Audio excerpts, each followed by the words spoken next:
Kamala Harris has solidified her vision for America with her choice of far-left Governor Tim Walz as her running mate. The Democratic Socialists of America celebrated the Harris pick, saying it showed the world that they are a force that cannot be ignored. And former President Donald Trump warns the Harris-Walz ticket is the most radical in American history. Hello, everyone. This is Outnumbered. I'm Emily Compagno, here with my co-hosts Kayleigh McEnany and Harris Faulkner. And also joining us today, former State Department spokesperson and founder of Polaris National Security, Morgan Ortagus, and co-anchor of America's Newsroom, Bill Hemmer. Now, we're going to get into Governor Walz's liberal record this hour, but first we begin with his left-wing crime policies and his utter lack of leadership during one of the most contentious times in our country. Walz was the governor of Minnesota during the violent George Floyd riots back in 2020. Businesses were looted and set on fire, destroyed. Police officers assaulted, and the country watched in horror as the city of Minneapolis was burning to the ground. Walz was pressured to send in the National Guard, but he stalled and admitted he did not act fast enough when citizens of his own state begged him for help.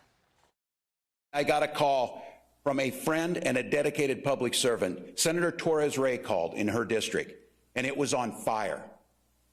And there weren't any police there. There weren't any firefighters. There was no social control, and her constituents were locked in their house wondering what they were going to do.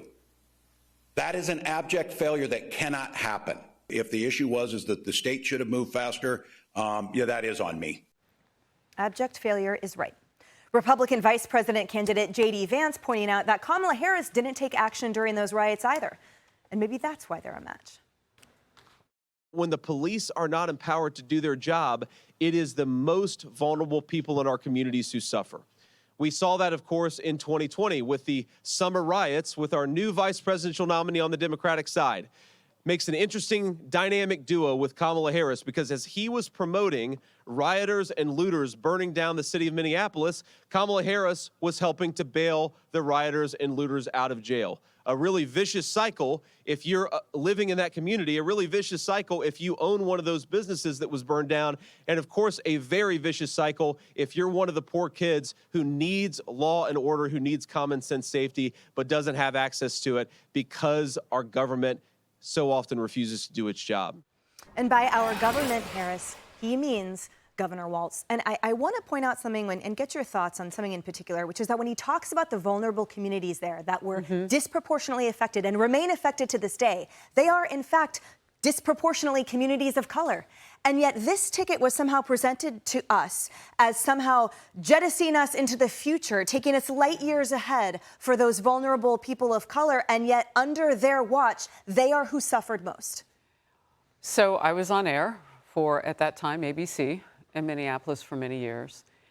And when you take a look at that video and you see all the flames and the businesses, buildings burning to the ground, it's not just a loss for the businesses, it's a loss for entire communities, plural. Particularly the people who are hired by small businesses, which we know makes north of 60% across the country. They're the biggest hiring faction that we have in the country. So for that particular community of color, though, it was already a struggle because they were living under policies that weren't edifying them at the time. So when you wipe away whatever financial prosperity they had by taking away the hiring capability and the business's resilience to come back, you've changed things for at least a generation, particularly in communities of color. It is a problem, and for him not to acknowledge the mistake of stepping in, not stepping in sooner than those 4 days, to have let more damage happen than was already in play, to not make sure that the punitive damages and the understanding across the country that we will not live under tyranny by our neighbors who happen not to agree on how to protest something. Can't keep it quiet, can't keep, not quiet, but safe and peaceful was the word I was searching for. If we have to live under that, then he's got to speak up and stop it as governor.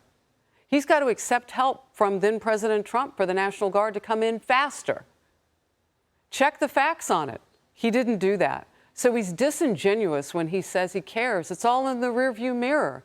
We don't know exactly what the future holds, but if he's in charge of it, it could look a lot like Minneapolis did in 2020. And Bill, we reported extensively on, for example, the police station there in Minneapolis being totally under siege by members of outside the community. We know that members of the community were pleading for help. We also reported extensively on those, for example, elders in the community that couldn't access their medication, their prescriptions, and the like. We also reported on them crowdfunding to pay for off-duty officers to protect their neighborhoods there in Minneapolis because the governor failed at his job. So much to say. Not quite sure where to begin, but I'll go ahead and give it a shot. I think the last 16 hours have been absolutely fascinating. In the big picture, I think Kamala Harris picked exactly what she was looking for. They have taken and cobbled together, in the words of Van Jones, marbled together a progressive ticket. And they're putting all their chips on progressive policies. And they believe they can win 1% more than Trump Vance can win in these 3 or 4, might not even be 7, might be just 3 or 4 states. And they think they can do better. I thought what J.D. Vance did today was very interesting. He's been hitting Kamala Harris because she doesn't take any questions. We'll see whether or not Tim Walz is different or not. And I don't know when she breaks this string, right? We're 17 days in. We're 13 days removed from Chicago's convention. I assume she does a press conference before then, but I don't know. I thought what Vance did today with the cops behind him, talking about law and order, is very similar to what Trump did during his first term. He was meeting with cops all the time. When he came to New York and busted up the MS-13 gang out on Long Island, I mean, he made that a prominent part of his first term. And so I think it would be very interesting. I think also the fact that J.D. Vance was in Macomb County today, that's Reagan Democrats, that's Michigan. Man, it's Minnesota, it's Wisconsin, it's Michigan, and it's on repeat for both of these campaigns at this point now. And Kayleigh, I want to focus on crime just for a moment more, and specifically with the governor there.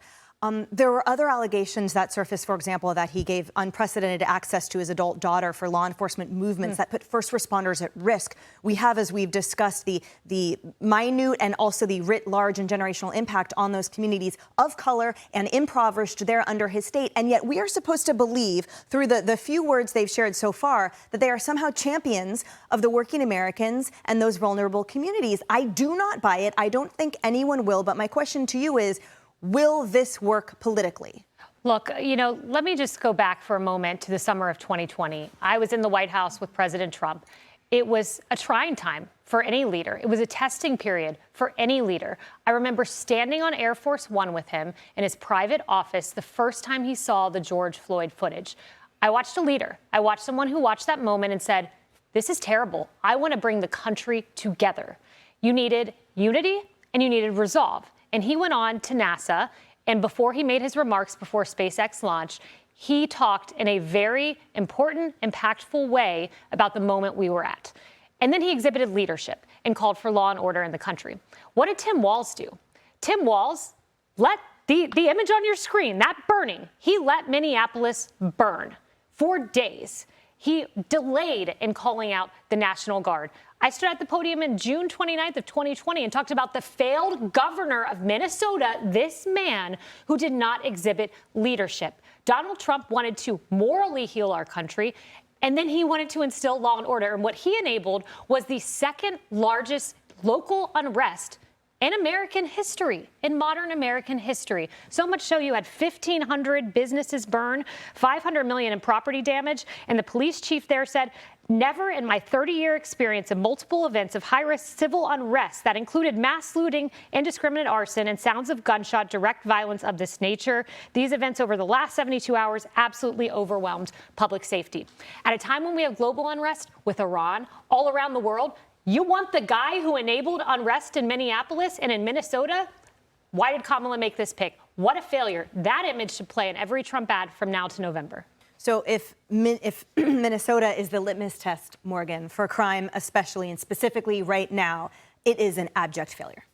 Yeah, I agree. And I want to go back to something Harris said, too, about the small businesses. And we know 4 years later that many of these small businesses never recovered, not only from COVID, because remember, draconian lockdowns in that state, but the violence as well. I grew up like an hour from Kayleigh in Central Florida. My father was a part of an air conditioning business. He installed air conditioners. And then later he owned a ServiceMaster franchise where they cleaned carpets. This is what he raised 3 daughters on. And this is what small communities around the country, whether it's air conditioning businesses, cleaning up, carpets and floods and fires, small businesses like this, whether it's the woman with the shop, these are the lifeblood for these communities. And whenever you take a small business out, not only are you taking away the lifeblood for the person who owns it, most of the people that my dad employed, they had children. They had families that they were supporting. And I don't think that people really understand the ramifications for these small businesses, as Harris pointed out. And it hasn't gotten any better. I don't see why you would promote the governor based off of his record in Minnesota. Yeah, and that record specifically, we're always told from the left, oh, don't put forth misinformation. It's all about the facts. Well, the facts are, under his, quote, leadership, homicides went up 50% when Tim Walz was governor. There you go. Auto thefts, 163%. Robberies, 10%. Assaults combined, 8%. Soft on crime. Exactly. The numbers do not lie. I'm Steve Ducey. I'm Brian Kilmeade. And I'm Ainsley Earhart. And click here to subscribe to the Fox News YouTube page to catch our hottest interviews and most compelling analysis.